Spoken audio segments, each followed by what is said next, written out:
It was a bright, sunny, clear, brisk fall morning. A young orthodontist is walking with his 4-year-old daughter. All of a sudden, a man steps out, seemingly from nowhere, and in his hand, a loaded pistol.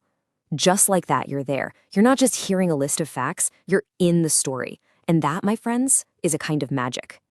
Hello and welcome. Today, we're going to learn how to harness that exact kind of magic, the power of a story, to build a case that can actually win in a courtroom. We're going to draw on some incredible insights from author Jonathan Gottschall and Professor Blankenship. They show us that a trial is never, ever just about the facts. It is a battle of stories. So here's what we've got lined up. We're going to start with the biggest mistake most lawyers make. Then we'll get into why our brains are literally hardwired for stories. After that, we'll talk about the single most powerful shift you can make, going from victim to victor. Then we'll get into casting your characters, a super counterintuitive emotional tool. And finally, we'll figure out who the most important person in that courtroom really is.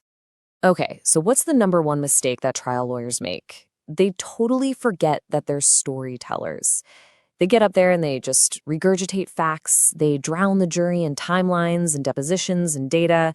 And the story they do tell, it's a story of pain, of loss, of everything that was taken away. It becomes this woe is me narrative. And you know what?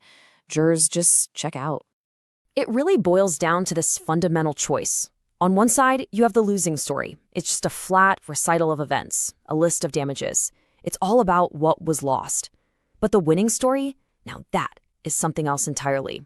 It's a journey. It's about the human spirit, about fighting back, about overcoming the odds. It's not focused on the damage. It's focused on the strength. So to really get why that winning story is just so darn effective, we've got to talk about what Jonathan Gottschall calls the witchery of story. It's this idea that narrative has this almost supernatural, totally irresistible pull on our minds. And here's the wild part. We don't really choose to get pulled into a story. A good one just sucks us in.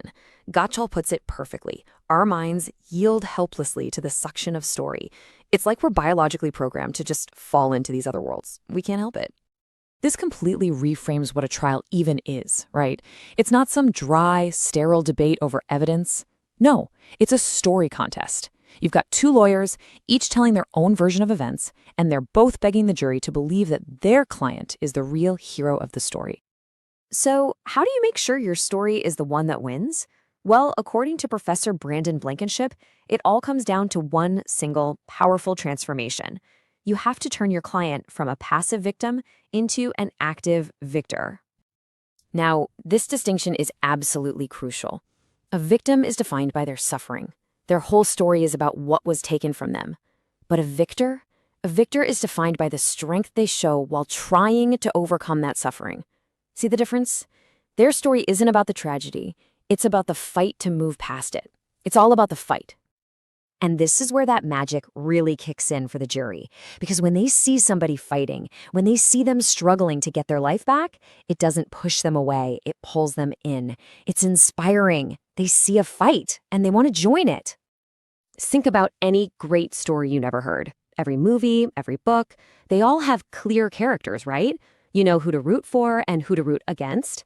A courtroom is exactly the same. You have to cast these roles clearly for the jury. Who is the hero and who is the villain? Now, the hero isn't some perfect person on a white horse. No, the hero is an underdog. I mean, think of Rocky. He actually loses the big fight at the end of the first movie. But we love him. Why? Because he never, ever gives up. That's who the jury needs to see in your client. A relatable, admirable fighter. And the villain? It's not about painting a picture of some cartoonishly evil person. This definition is way more precise and way more powerful. A villain is the person who knew the most about the potential for harm and cared the least about stopping it. This simple frame helps the jury see exactly where the injustice came from. Okay, so we've got our fight, we've got our hero, we've got our villain, but the most surprising tool in this whole storytelling toolkit is an emotion that you would never, ever expect to bring up in a story about loss. So I want you to just think for a second.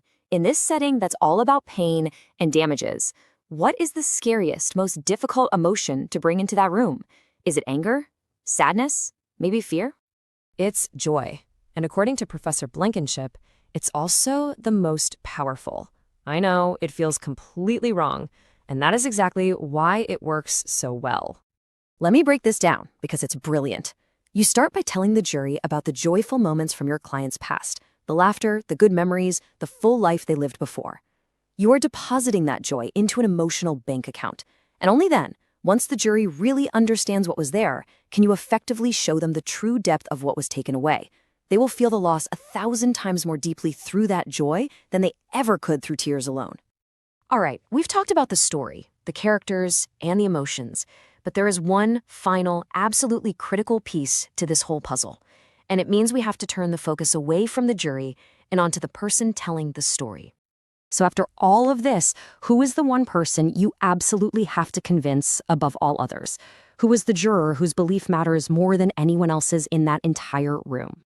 The most important juror is you, the storyteller. Because if you don't believe your story, if you don't feel it deep down in your bones, that jury will never, ever believe it either. Your own authentic connection is the foundation of everything else. And this is the beautiful paradox of it all. Great courtroom storytelling has nothing to do with you. It is 100% about your client. But to make it truly about them, you have to find that story inside yourself first. You have to connect with it emotionally. You have to feel the outrage, because if you feel it, they will feel it too. So in the end, it all comes back to this one simple idea. When all the evidence has been presented and the arguments are done, the jury is left with two competing narratives. And the question they're asking isn't just what happened, it's which story do I believe? Whose story is going to be the one they carry out of that room?